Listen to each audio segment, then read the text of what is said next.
Spoken English सीखने के लिए जो टॉपिक सबसे ज्यादा जरूरी है उन्हीं में से आज हम एक टॉपिक सीखने जा रहे हैं जिसका नाम है प्रीपोजिशंस। आपको पता ही होगा कि स्पोकन इंग्लिश के लिए प्रीपोजिशंस कितनी ज्यादा इंपॉर्टेंट है। तो चलिए friends, without any delay let's dive into the video. तो सबसे पहले देखते हैं कि प्रीपोजिशंस बोलते किन्हें हैं।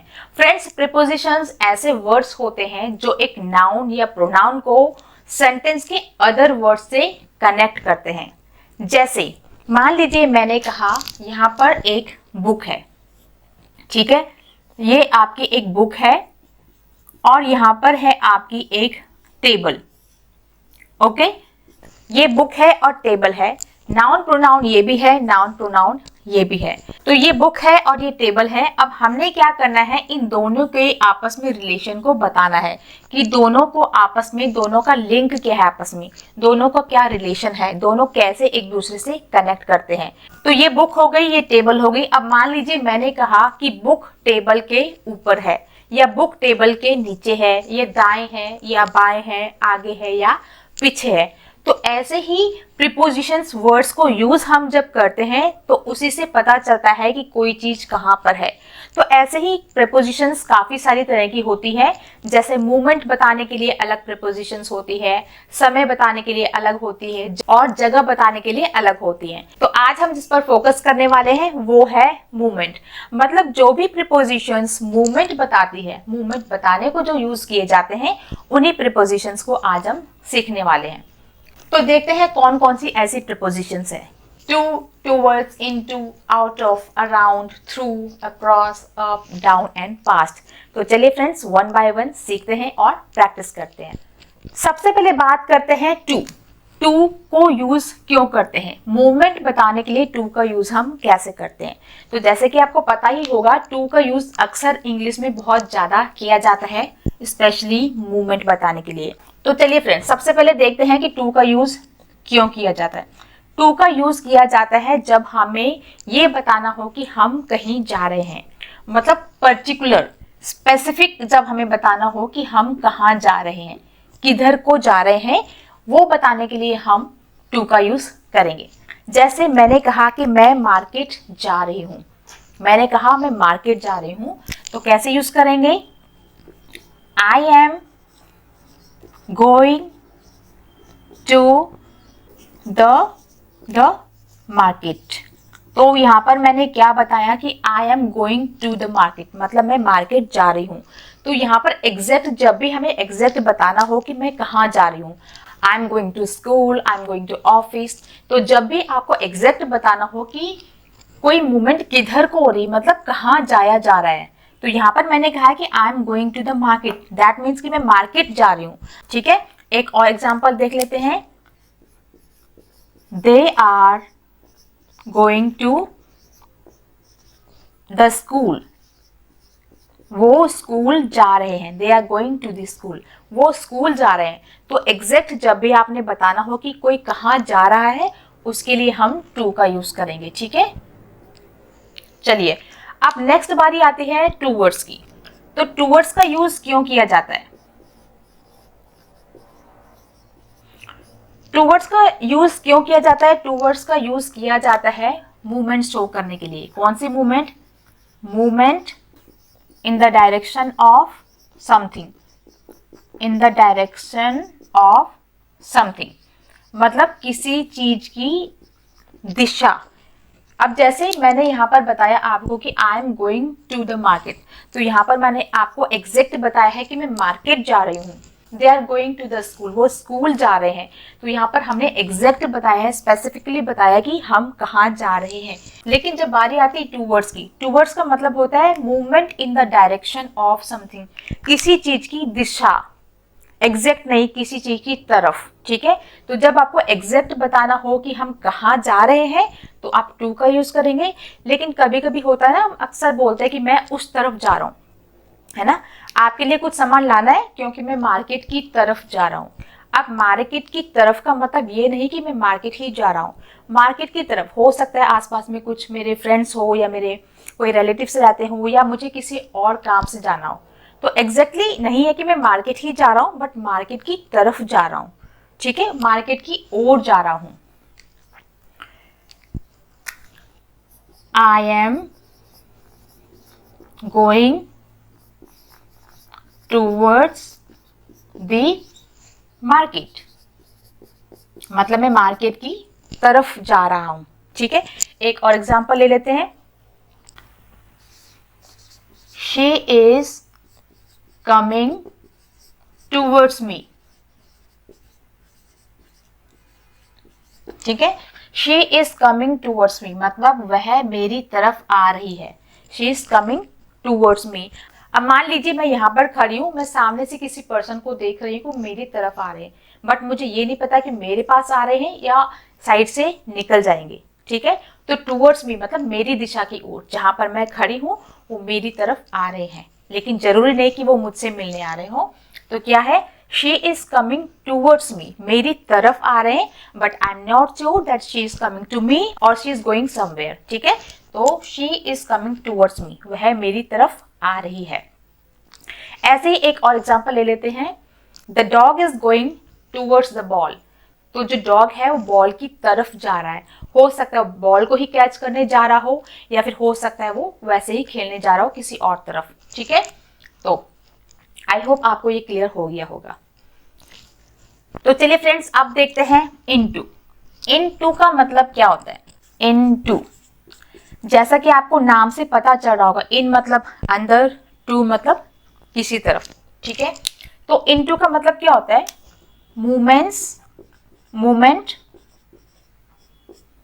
Movement towards inside of something. ठीक है, इनसाइड ऑफ समथिंग मतलब मूवमेंट किस तरफ हो रही है? किसी चीज के अंदर। हो सकता है कोई जगह हो सकता है कोई चीज हो।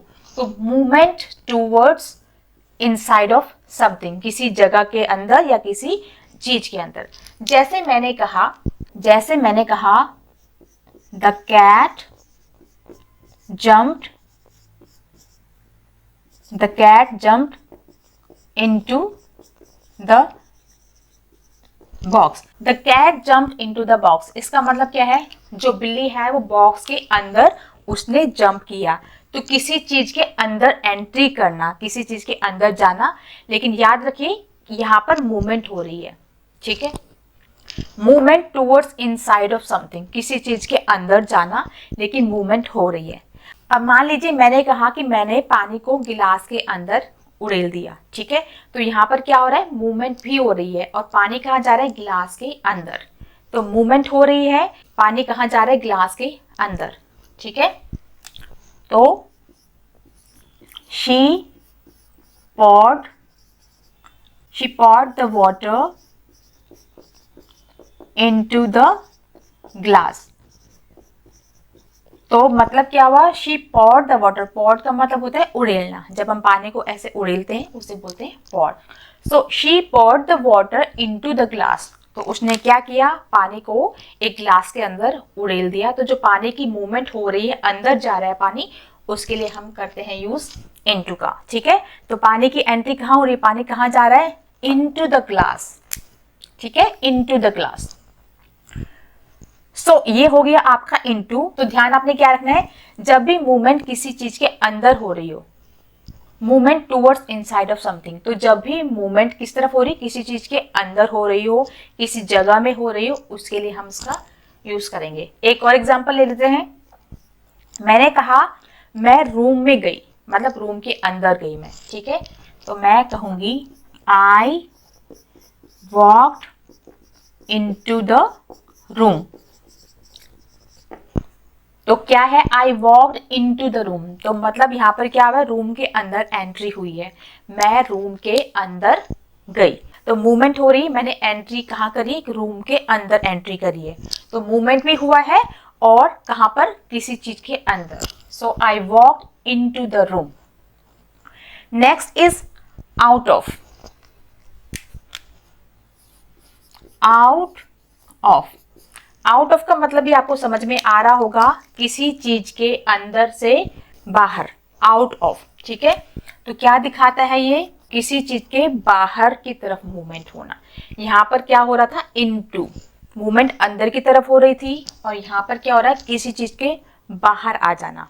ओके, जैसे एग्जाम्पल देखते हैं, मैंने कहा वह कार के बाहर उसने जंप किया, उसने कार के बाहर जंप किया, तो क्या है, he jumped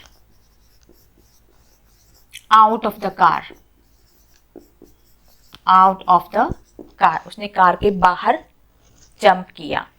अब मान लीजिए मैंने बुक्स को बैग के बाहर निकाला, तो मैंने बुक्स कहाँ थी, बुक्स थी बैग के अंदर, और अब मैं क्या कर रही हूँ, बुक्स को बैग से बाहर निकाल रही हूँ, तो क्या होगा, I took the books, मैंने बुक्स निकाली, कहाँ निकाली, out, I took the books out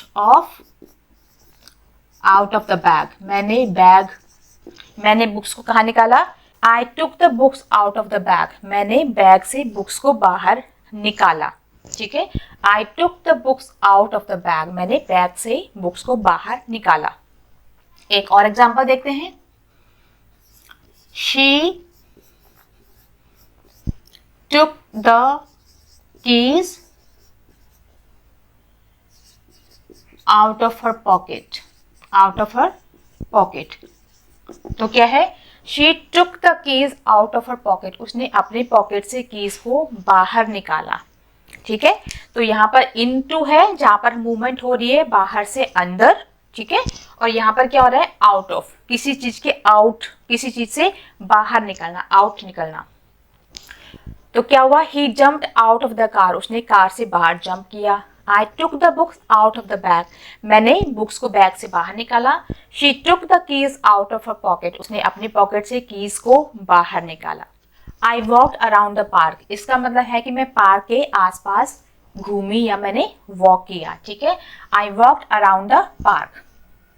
next example देखते हैं, चिल्ड्रन प्लेड, चिल्ड्रन ने खेला, बच्चों ने खेला कहाँ, children played around the house, मतलब घर के आसपास या नियर बाय में बच्चे खेल रहे थे, ठीक है। Children played around the house, मतलब बच्चे जो है घर के आसपास खेल रहे थे। डन। तो ये हो गया आपका अराउंड। तो जहां पर भी हमको ऐसे बताना हो कि किसी चीज के आसपास, हो सकता है सर्कुलर मूवमेंट में या हो सकता है वैसे ही आसपास घूमना, खेलना, कूदना, तो जब हम किसी चीज के आसपास होते हैं तो उसके लिए हम अराउंड का यूज करते हैं, ठीक है। I walked around the park, मैंने पार्क के आसपास वॉक किया। Children played around the house, बच्चे हाउस के घर के आसपास ही खेले। एक और एग्जाम्पल ले लेते हैं, we drove around the city. Drove मतलब ड्राइव करना, ठीक है, इसका पास्ट फॉर्म है। इसका मतलब है we drove around the city, मतलब सिटी के चारों ओर या सिटी के आसपास, उसी सराउंडिंग में हमने ड्राइव किया। ऑलराइट, तो अराउंड का क्या मतलब हुआ, मूवमेंट इन अ सर्कुलर और सराउंडिंग पार्ट, आसपास में चक्कर लगाना या उसी के आसपास में कुछ करना।